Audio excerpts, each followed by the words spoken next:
All right, video 2 covering section 5 analytical criteria for taking markdowns. As we've been discussing markdowns, I've shared some of my personal thoughts and experiences in markdowns and discounting things. Buyers must utilize analytical criteria for taking markdowns. So oftentimes buyers have history to use when making decisions about markdowns. They have history and they have data. Some criteria that is used, and we'll talk about each of these. Outdate, weeks of supply, sell-through percentage, and build. Talking about outdate, buyers set the out dates when product is ordered or received in the stores. Example, holiday themed products such as snowmen, snowflakes, and wreaths. The out date is typically set for January 1st, so they want those holiday themed products to be out of the store by January 1st. Buyers set out dates for fashion products that may have limited lifespans. Sales of product are monitored on a week-by-week basis to determine if the product will be sold through by the out date set. So they're going to be taking a look each week at the progress of selling through the items to ensure that they hit the out date that was set.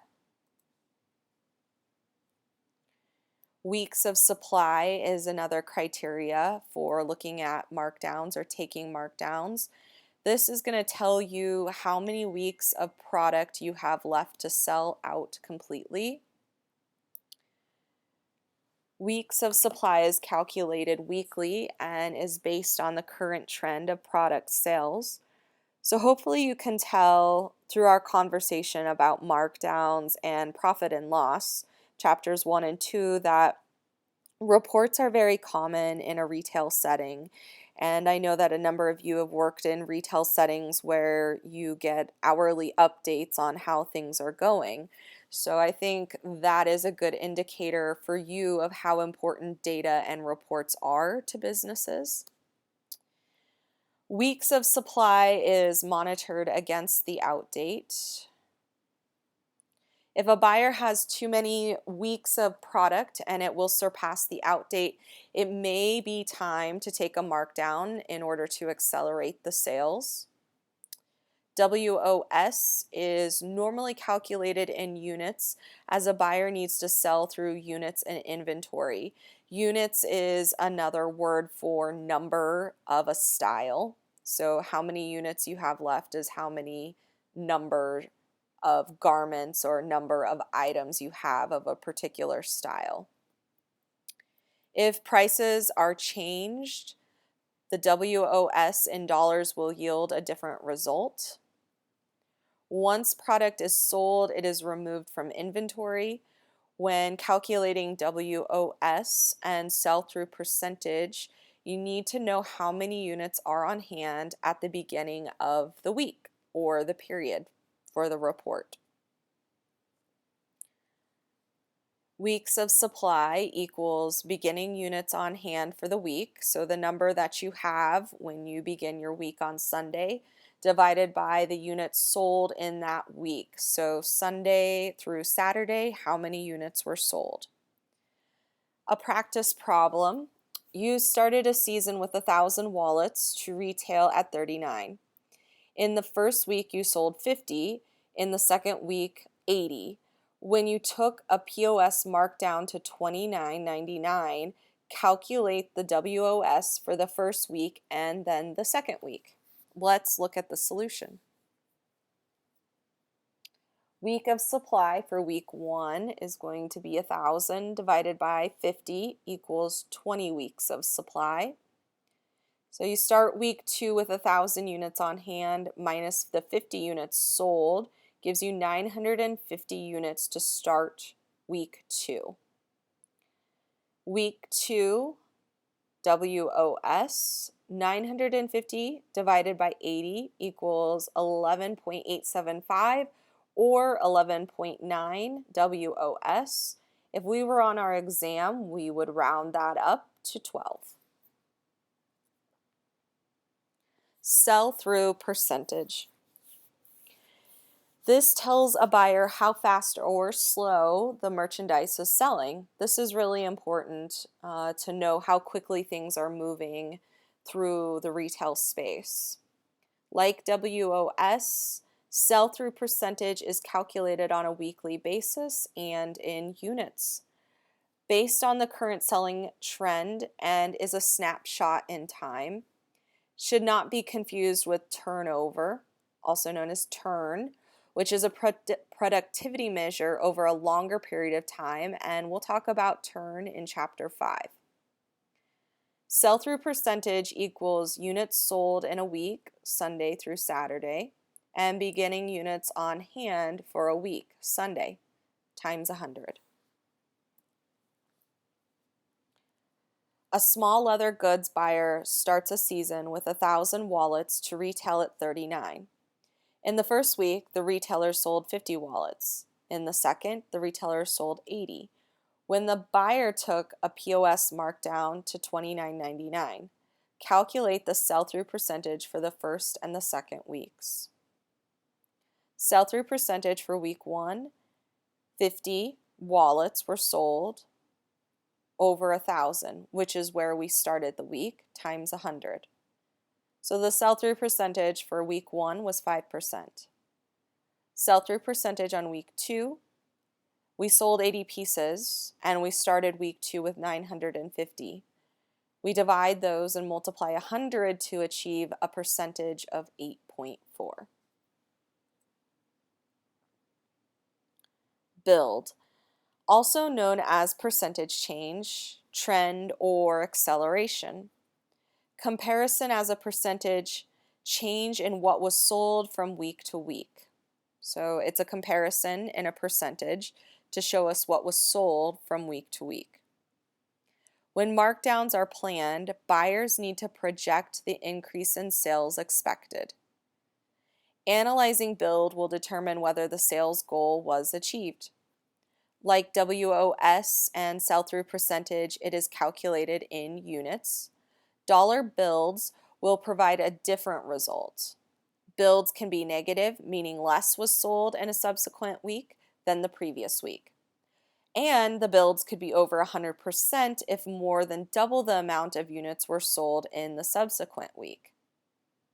So my husband owns an aftermarket exhaust company called TAB, T-A-B, and they create aftermarket exhaust for Harley Davidson. So it's the things that, it's when you hear a really loud bike go by. That's what he does.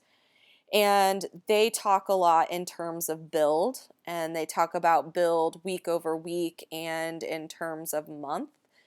So that's a really interesting number for them to note the growth of the company and the general trend in growth for their company. So build is a very useful number.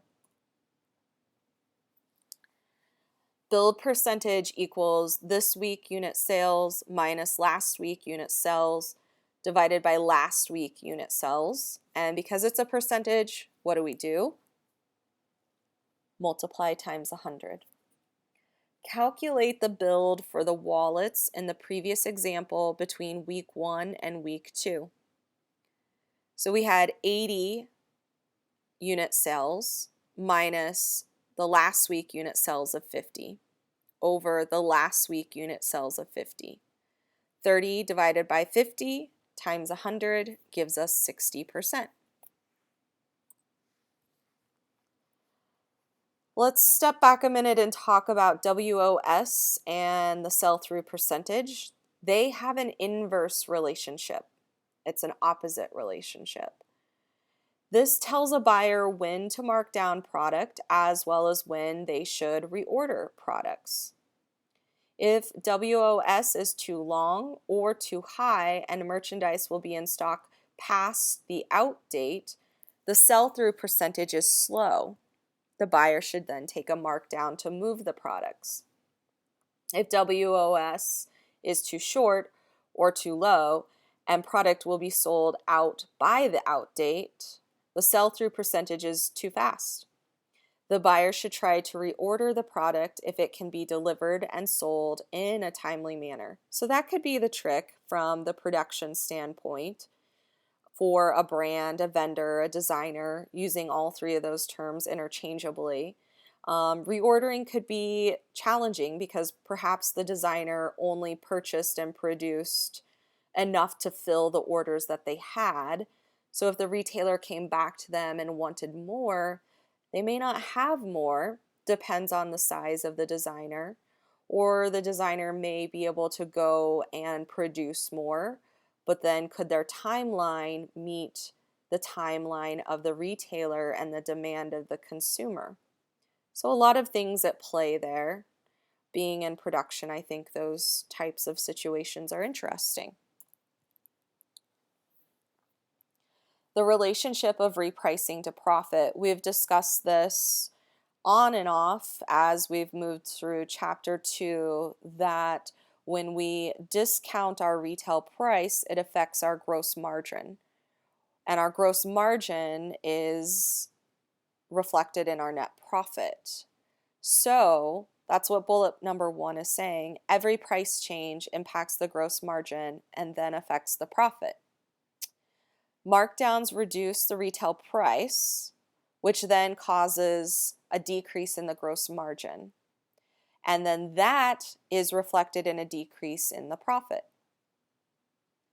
Markdowns are planned and the risk is anticipated. The hope is to offset by planning a higher initial markup, and the hope is also to stimulate sales through a discount.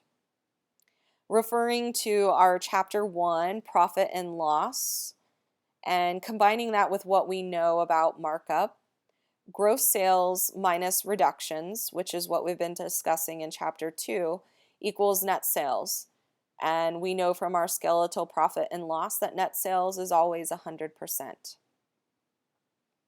Retail minus the cost gives us the markup percent. And again, retail is always 100%. So those are the 3 main factors in pricing: retail, cost, and markup.